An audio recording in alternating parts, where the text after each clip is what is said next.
Lady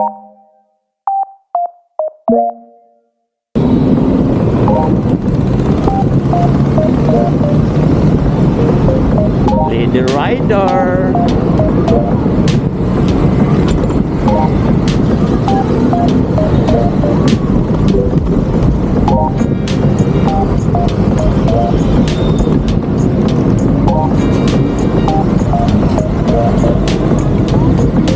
Ayun, papasok si Madam o pauwi.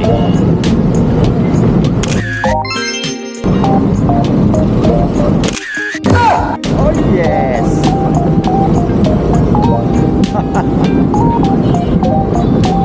Hindi tumitingin ng kalsada. Buti na lang tumingin si ako. Kung hindi, nasagasaan ko na ng scooter si kuya.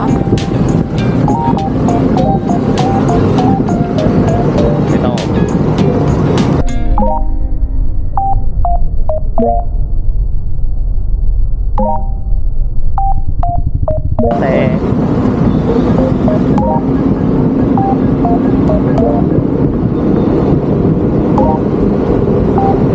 Grabe naman si kuya. Dito tumitingin ng kalsada.